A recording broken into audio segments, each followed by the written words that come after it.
नमस्कार। जय श्री राम। प्रभु श्री राम जी की कृपा हमेशा आप सब पे बनी रहे।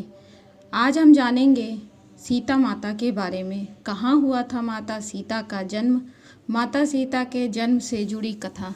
जानने से पहले अगर आप मेरे चैनल पे नए हैं तो चैनल को सब्सक्राइब कर लें। वैशाख माह के शुक्ल पक्ष की 9वीं तिथि को माता सीता की उत्पत्ति हुई थी। इस वजह से इस दिन जानकी जयंती मनाई जाती है। माता सीता को लक्ष्मी का अवतार माना जाता है। इस दिन सुहागन महिलाएं व्रत रहकर पूजा पाठ करती हैं, जिससे उनको अखंड सौभाग्य की प्राप्ति होती है और पति की आयु लंबी होती है। चलिए आज जानते हैं सीता माता की उत्पत्ति की कथा और उनसे जुड़ी रोचक बातें। वाल्मीकि रामायण के अनुसार मिथिला में एक बार अकाल पड़ा था। तब राजा जनक को सलाह दिया गया कि वे वैदिक अनुष्ठान करके खेतों में स्वयं हल चलाएंगे तो वर्षा होगी और अकाल खत्म हो जाएगा। वैशाख माह के शुक्ल पक्ष की 9वीं तिथि को राजा जनक खेत में हल चला रहे थे। उसी दौरान एक बक्स या कलश से उनका हल टकराया। उन्होंने उसे धरती से निकाला और खोला। उसमें एक कन्या शिशु थी जिनका नाम सीता रखा गया। इस तरह से माता सीता की उत्पत्ति हुई थी। सीता का जन्म माता के गर्भ से नहीं हुआ था, वे धरती की पुत्र हुई थी, इसीलिए उनको धरती की पुत्री भी कहते हैं।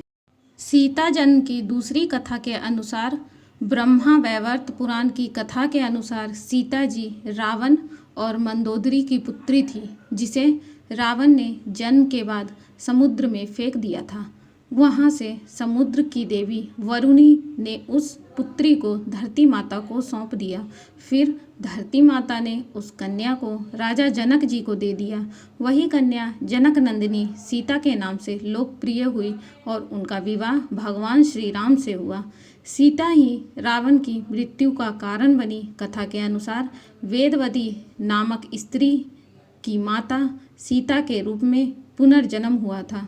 वेदवती विष्णु भक्तिनी थी और वे प्रभु हरि को पति स्वरूप में पाना चाहती थी। इसके लिए कठोर तप किया। उसी दौरान रावण वहां से जा रहे थे। उसने वेदवती को देखा और वे मोहित हो गए।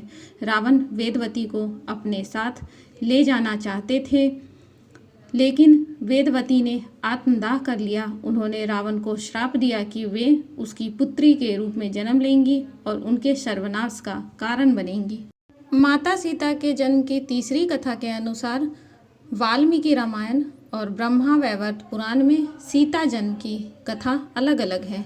अद्भुत रामायण में सीता जन्म की तीसरी कथा भी है, जिसके अनुसार गृत्समद ऋषि देवी लक्ष्मी को पुत्री रूप में पाना चाहते थे।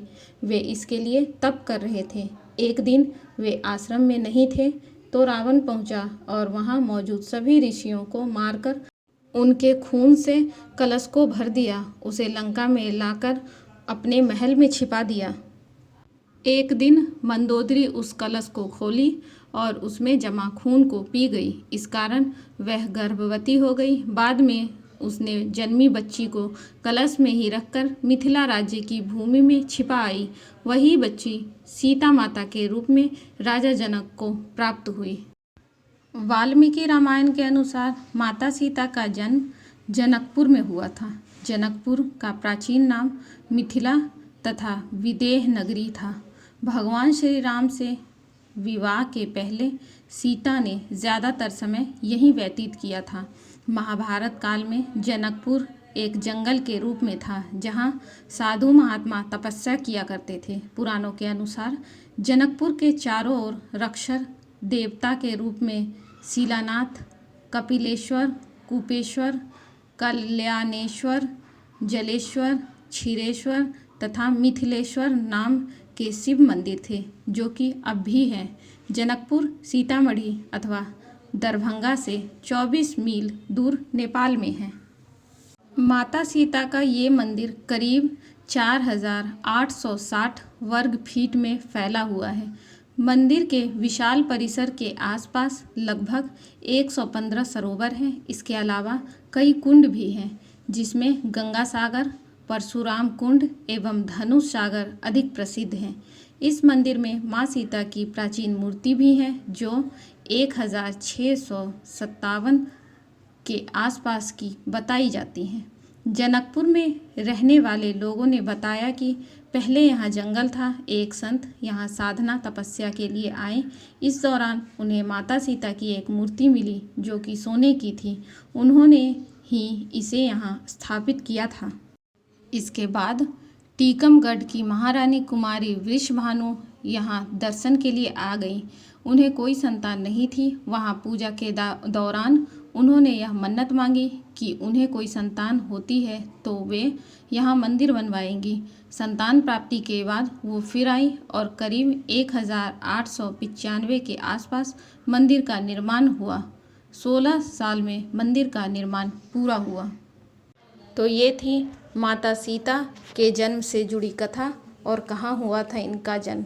उम्मीद करती हूँ आपको ये वीडियो पसंद आई हो।